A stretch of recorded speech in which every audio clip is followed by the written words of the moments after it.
자, 오늘 말씀 같이 나누겠습니다. 오늘은 이야기 설교를 좀 하려고 합니다. 원래 이번 주 지금 계속해서 요한복음 강해 설교를 시작했고 1장을 4번에 걸쳐서 했는데 이제 2장을 시작할 차례인데요. 오늘 원래 강해 설교 본문이 가나의 혼인잔치, 바로 그 본문입니다.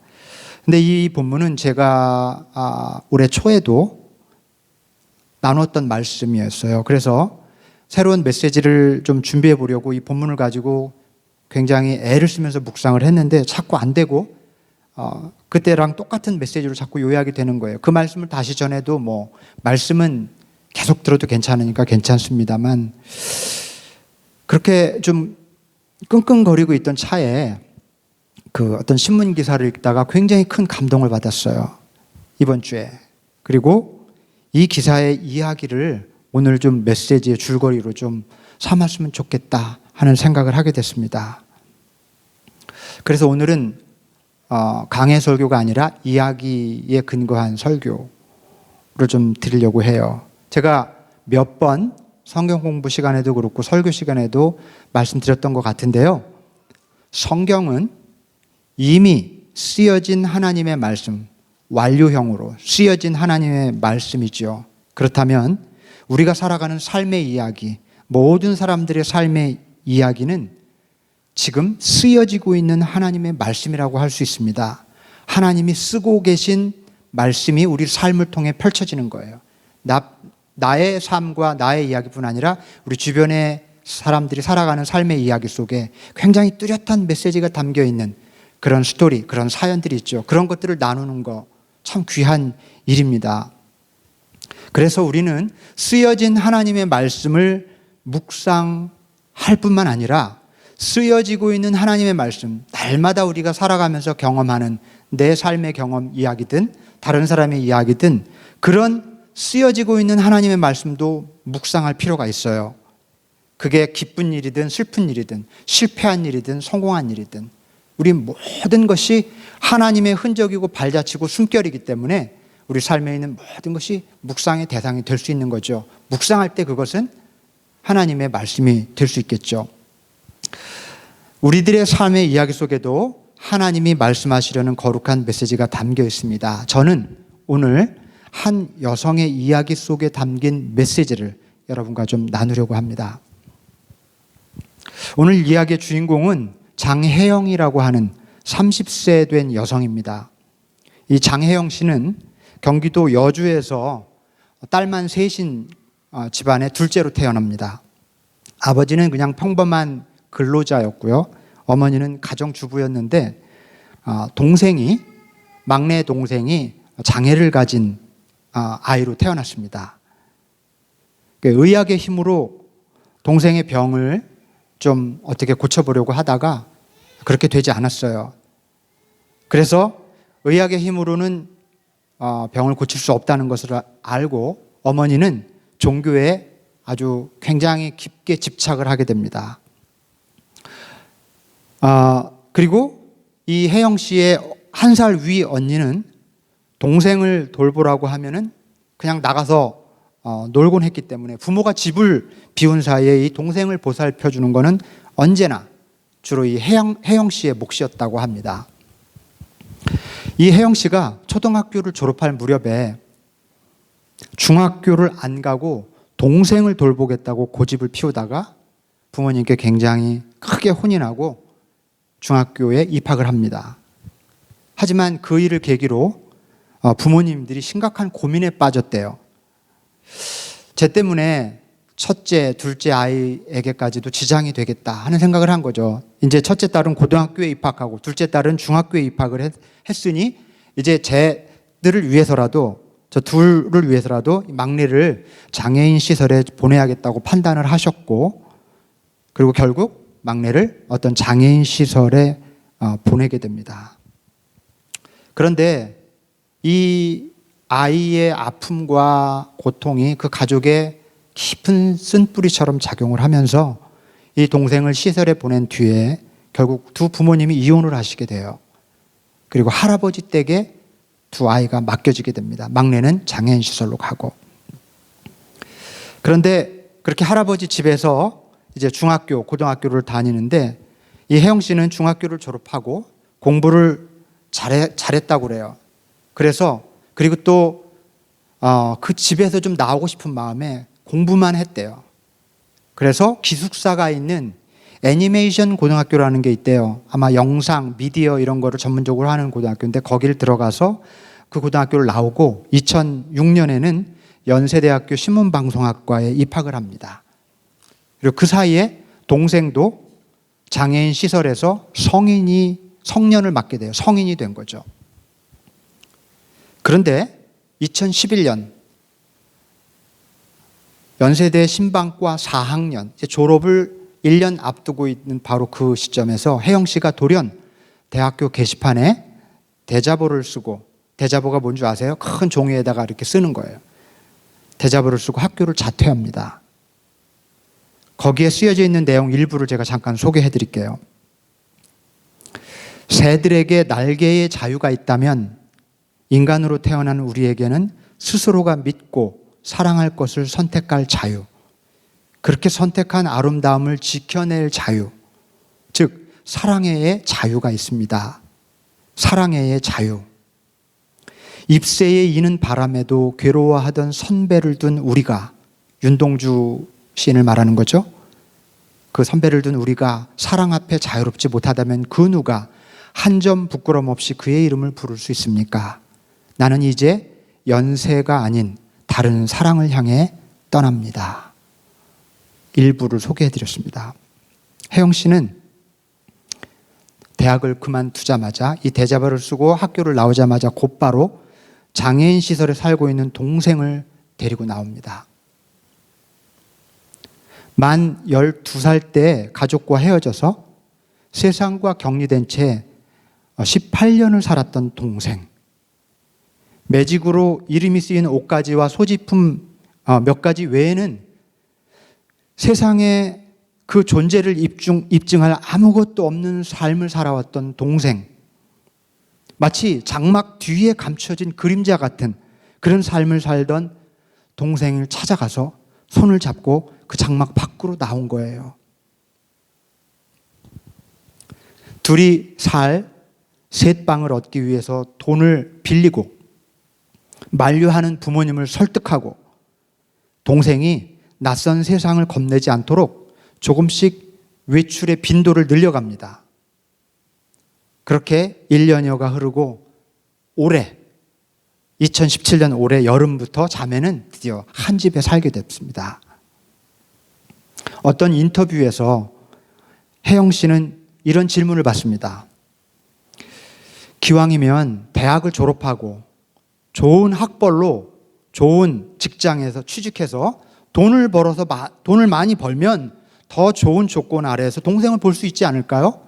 돌볼 수 있지 않을까요? 이 질문에 대해서 혜영 씨가 하는 대답에 귀를 기울여 보시기 바랍니다.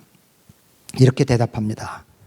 만일 그때 사람들이 일반적으로 생각하는 것과 같이 그런 식으로, 그런 생각으로 대학을 졸업하고 취직을 하고 돈을 더 많이 벌고 난 다음에 그렇게 하려고 했더라면 저는 결코 동생과 함께 살 기회를 갖지 못했을 거예요. 사람들이 좋은 선택이라고 말하는 명문대 나오고 좋은 직장에 취직하는 그런 삶이 어쩌면 더 많은 기회, 좋은 삶을 보장해 줄 수도 있겠지요. 하지만 그렇게 사는 동안 내 동생은 외로움에 말라 죽어가고 동생과 함께 할 수 있는 시간은 절대 오지 않았을 겁니다.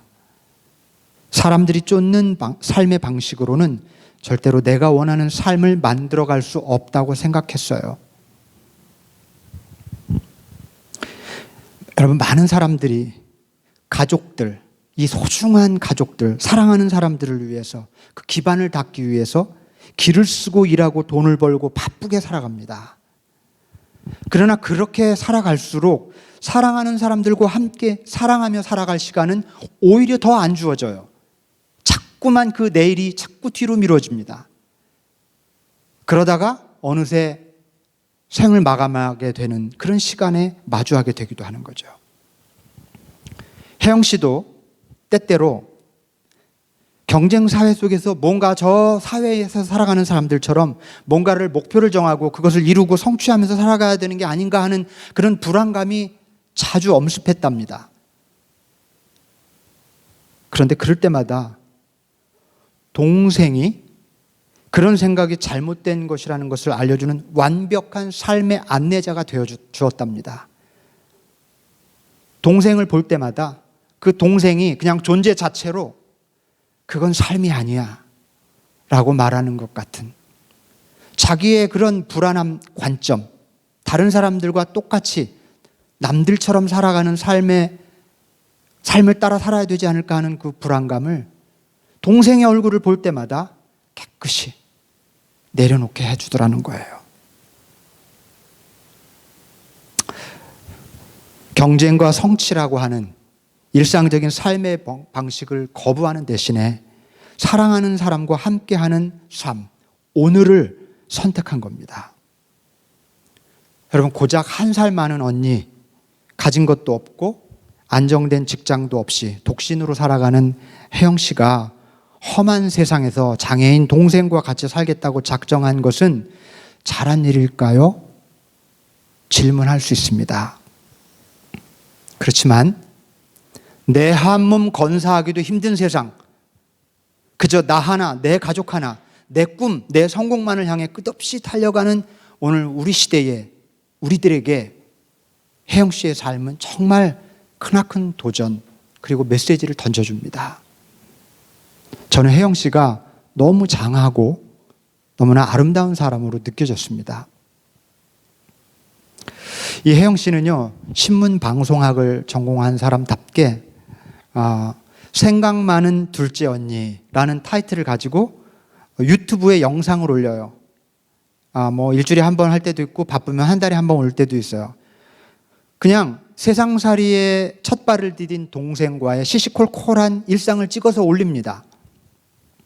그 영상들을 보면 화창한 햇살 아래서 그저 깔깔거리는 자매의 모습, 굉장히 더할 나위 없이 해맑고 싱그러워요. 두 자매가 나란히 손을 잡고 동네를 산책하거나 단골 카페에 가서 커피를 마시기도 합니다. 같이 밥 먹고 쇼핑도 하고 여행도 다녀요. 그 혜영 씨가 올리는 유튜브 동영상에 보면은 거기 어디에도 중증 장애를 가진 동생을 돌보는 지고지순한 언니의 눈물 나는 분투기 같은 그런 것은 보이지 않습니다. 오히려 행복을 쫓느라 최고의 자리에서 열심히 살아가는 사람들에게서는 찾아볼 수 없는 단순한 삶의 행복 같은 것이 엿보여요. 얼마나 아름다운지요. 짧은 그 동영상들이 한 편의 영화보다 더 큰 감동을 줍니다. 삶이 이런 게 아닐까.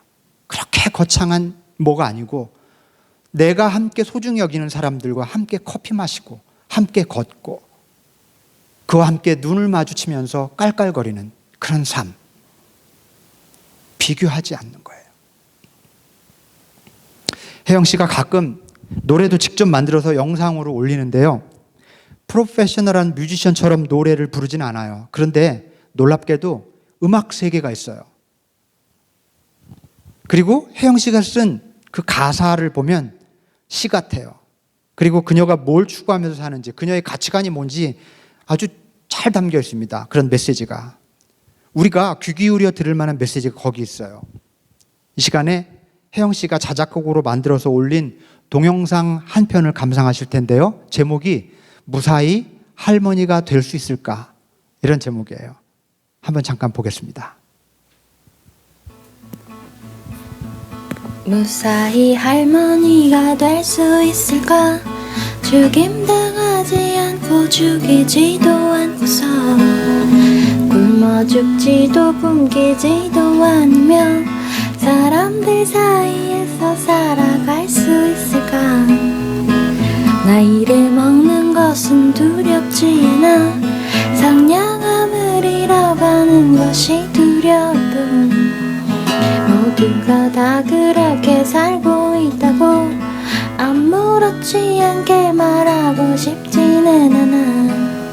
흐르는 시간들이 내게 말을 걸어오네. 라라라라 라라라라 라라라라라라라라 라라라라라라라 라라라라라라라라라. 언젠가 정말 할머니가 된다면 역시 할머니가 됐을 네 손을 잡고서 우리가 좋아한 그 가게에 앉아 오늘 처음 이별해 온 외계인들처럼 웃을 거야.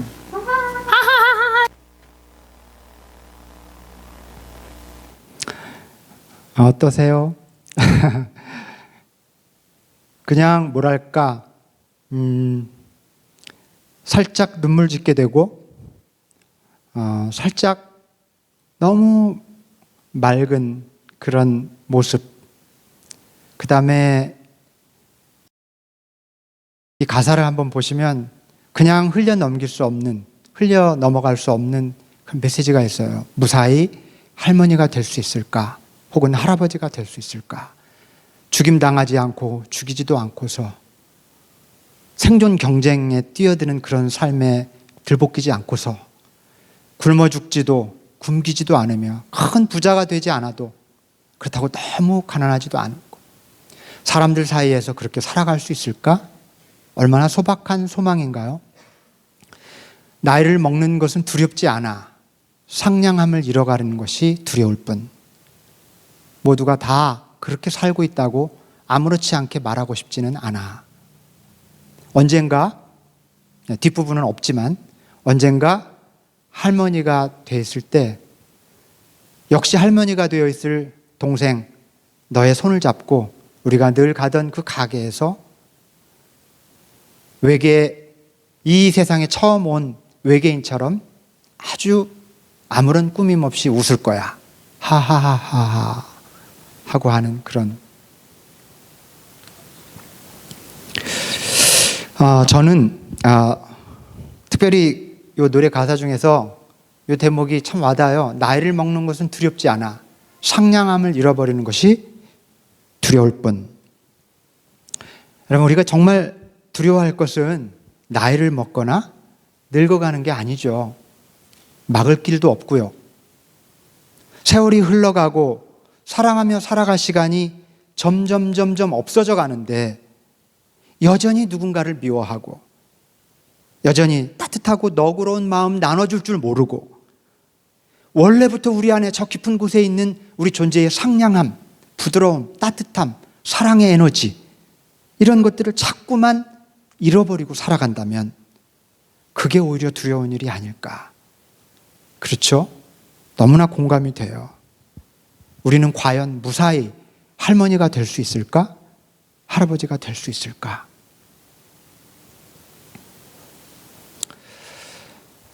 오늘 성경 본문은 예수님께서 나병 환자 한 사람을 고쳐주는 장면이었습니다.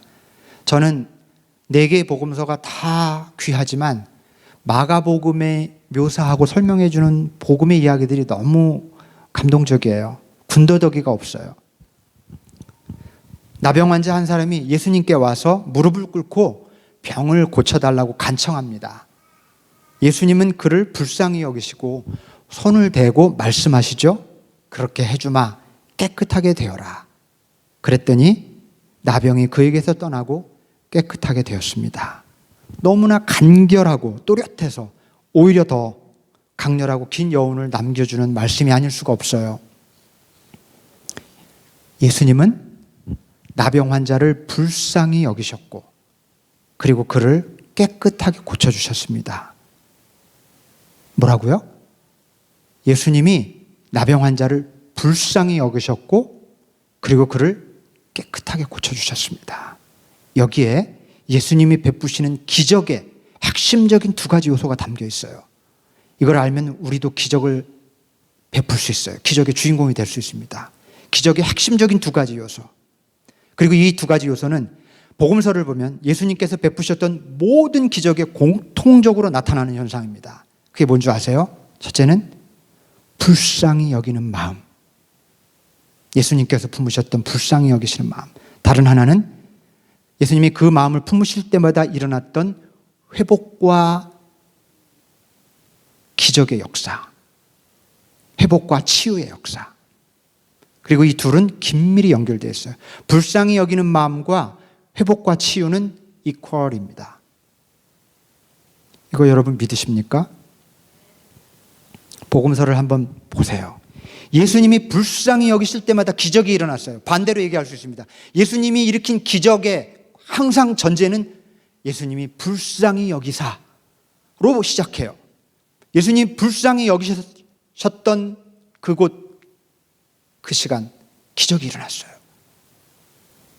악한 귀신 들린 사람을 보고 불쌍히 여기셨을 때, 중풍병자, 나병 환자, 소경과 귀머거리, 쳐다도 보지 않던 세리와 창녀, 가늠하다 잡힌 여인, 빈들에서 말씀을 듣다가 해가 졌고 먹을 것이 없어 배회하는 그 사람들을 보고 불쌍히 여기셨을 때 오병이어의 기적이 일어나고 소경과 귀머거리가 보고 듣게 되고 안진뱅이가 일어나는 역사들이 그때마다 일어났습니다. 기적이 일어나고 치유와 회복이 일어났으며 문제가 해결됐어요. 언제? 예수님께서 불쌍히 여기는 마음을 품으셨을 때마다. 여러분, 이게 기적의 출발점이고요. 만일에 우리도 불쌍히 여기는 마음을 정말로 품을 줄 알게 된다면 그것은 나를 치유하고 그 사람을 치유하고 세상을 치유하는 힘이 될 겁니다. 문제는 우리 안에 불쌍히 여기는 마음이 너무 부족하다는 겁니다. 우리 안에 있는데 너무 바쁘고 너무 욕심스럽고 너무 이기적이고 너무 내가 좁아요. 불쌍히 여기는 마음을 일으켜야 합니다. 여러분, 여기서 불쌍히 여기는 마음은 단지 가엾게 여기는 피티, 동정이 아닙니다. 한 인간이 다른 동료 인간을 향해 깊이 공감하는 마음이 불쌍히 여긴다라고 하는 말의 의미입니다. 여기 그 헬라어 의미가 진정으로 그 사람의 아픔을 내 아픔처럼 느끼고 그 사람의 기쁨을 내 기쁨처럼 기뻐하는 거예요. 그것을 영어로 compassion이라고 합니다. come together라는 뜻이죠. passion 쪽은 파티요. 작은 부분도 같이 하는 거예요. 우리 교회 안에서 기쁜 소식을 나눴죠. 그 정말 내 일처럼 기뻐하는 거 compassion이에요. 동정 같은 것만 compassion이 아닙니다.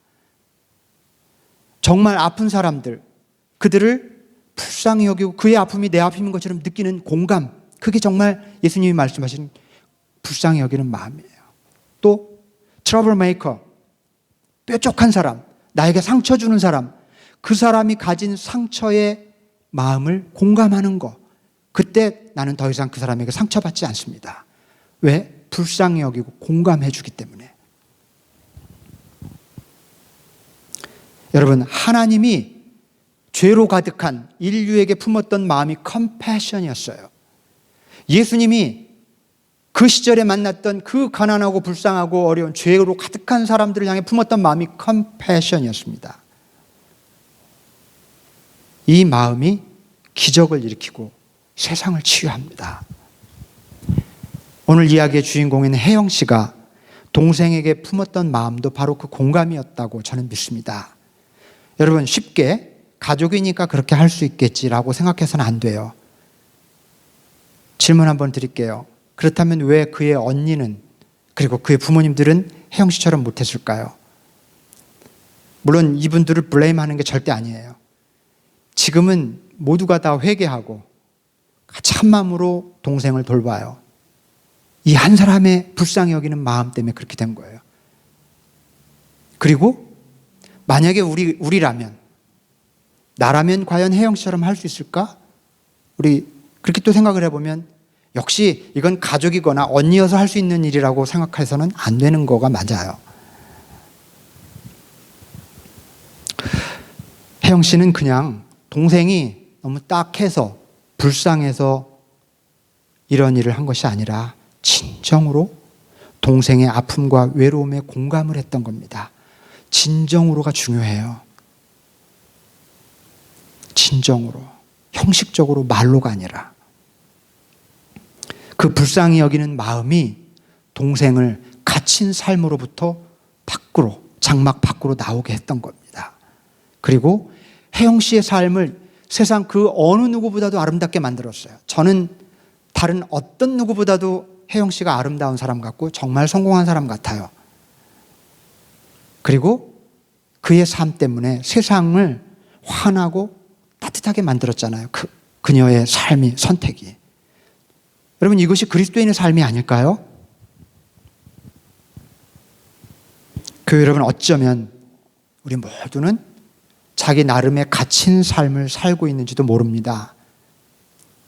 페이스북이나 SNS를 보면 모두도 행복한 표정을 짓고 있어요. 맛있는 음식을 올리고 멋진 곳 사진을 찍어 올리니까 전부 나보다 다 행복하게 사는 것처럼 보여요. 그래서 이 소셜미디어는 점점점 심리적으로 우리를 더 고독하게 만듭니다. 사실은 비교하게 되고 나만 힘든 것 같아요. 그러나 우리가 알아야 할 것은 사실 단 한 사람도 예외 없이 우리 모두는 지독한 외로움과 싸우면서 이 생을 걸어가고 있습니다. 문득문득 외로움 앞에 서서 그것을 외로움이라고 네이밍하지 못할 뿐이지 사실은 외로움으로 해석할 수 있는 것이 거의 대부분이에요. 우리들의 행동과 삶의 모습들. 관심에 굶주려 있고 사랑에 목말라 있습니다. 그 증거가 뭔지 아세요? 섭섭해하고 미워하고 토라지고 상처를 주고받는 것. 이게 바로 증거입니다. 무언가 사랑에 목마른 현상들이에요. 그것을 알면 토라진 그 사람을 공감해 줄 수 있어요. 저 사람이 외롭구나. 내가 토라지면 내 안에 외로움이 있구나. 알 수 있습니다. 우리는 무언가에 이렇게 갇혀 있습니다. 여러분, 이 갇힌 삶, 그 장막 뒤에 감추어진 그림자 같은 삶으로부터 우리 탈출할 필요가 있습니다. 어떻게 가능할까요? 하나님처럼, 그리고 예수님처럼, 그리고 오늘의 주인공인 혜영 씨처럼 우리 가족, 우리 이웃, 동료, 인간을 향해 진정으로 불쌍히 여기는 마음, 깊이 공감하는 마음을 가짐으로 해결할 수 있습니다. 그 사람이 밉든 불편하든 섭섭하든 적대감이 들든 어떠하든 간에 그 사람이 가졌을 법한 마음에 깊이 공감하고 그를 불쌍히 여긴다면 이전에 가지고 있던 그런 감정들이 어느새 사라지는 경험을 하게 될 것이고요. 한 인간과 인간이 피차 깊이 교감하는 그런 경험을 하게 될 겁니다. 그러면 혜영 씨 같은 사람이 내 삶에 나타나기를 기다릴 게 아니라 좀 나에게 손 내밀어 주는 사람이 나타날 게 아니라 내가 혜영 씨 같은 사람이 될 필요가 있습니다. 희한하게도요, 내가 그런 마음을 품으면 내가 먼저 치유가 되고 그리고 여유가 생기고 마음의 공간이 생기면서 그를 품고 치유하는 그런 역사도 일으키게 되는 겁니다. 이렇게 세상은 더 아름답고 따뜻한 세상으로 그렇게 바뀌어갈 수 있겠죠. 이렇게 살아갈 수 있다면 우리는 다 함께 갇힌 삶을 넘어서 기적과 치유의 삶으로 나아가게 될 줄로 믿습니다. 사랑하는 교우 여러분, 우리 정말 남들처럼 세상이 살아가는 질주하는 그거 따라가지 말고 하나님이 우리에게 주신 것들, 사랑하는 사람들, 가족들, 이웃들, 친지들, 하나님이 만나게 해주신, 데려다 주신 사람들을 소중히 여기면서 그들과 함께 일상의 소소한 기쁨을 나누고 서로 공감하고 불쌍히 여겨주면서 행복한 삶을 살아갑시다. 그렇게 해서 하나님이 하신 것처럼, 예수님이 하신 것처럼, 혜영 씨가 한 것처럼 그런 아름다운 삶을 살아갈 수 있는 기적과 치유의 놀라운 능력을 나타낼 수 있는 우리 모두가 되실 수 있기를 주님의 이름으로 축원합니다. 아멘. 기도하겠습니다. 하나님 아버지, 우리가 살아가는 세상, 이 삶이 너무나 삭막하고 또 두렵고 때로는 버거울 때가 많이 있습니다. 주님, 그런데 그렇게 두려워하고 버거워하고 스트럭을 하다가 우리도 어느새 그런 세상의 모습을 닮아 있는 삭막한 사람으로 살아갈 때가 많습니다. 주님을 믿는다고 하면서도 하나님이 가진 그 불쌍히 여기는 마음, 주님을 믿는다고 하면서 우리 주님께서 병자와 죄인들을 향해 가졌던 그 불쌍히 여기는 마음을 갖지 못하고 그저 끊임없이 섭섭해하고 또 상처를 주고받으면서 그렇게 삭막한 삶을 살아갔던 것이 바로 우리들이라고 고백합니다. 주님 오늘 말씀을 통해서 다시 한번 우리 영을 새롭게 하기를 원합니다. 주님, 우리도 주님처럼 혜영 씨처럼 우리의 이웃을 불쌍히 여기는 마음을 갖게 하여 주시옵소서. 그의 아픔, 그의 마음을 깊이 헤아리고 공감하며 우리에게 허락하신 일상의 소소한 삶을 소중하게 여기며 하나님 기쁘게 감사하며 살아갈 수 있는 주님의 귀한 자녀들이 다 될 수 있도록 축복하여 주시옵소서. 우리 주 예수 그리스도의 이름으로 간절히 기도하옵나이다. 아멘.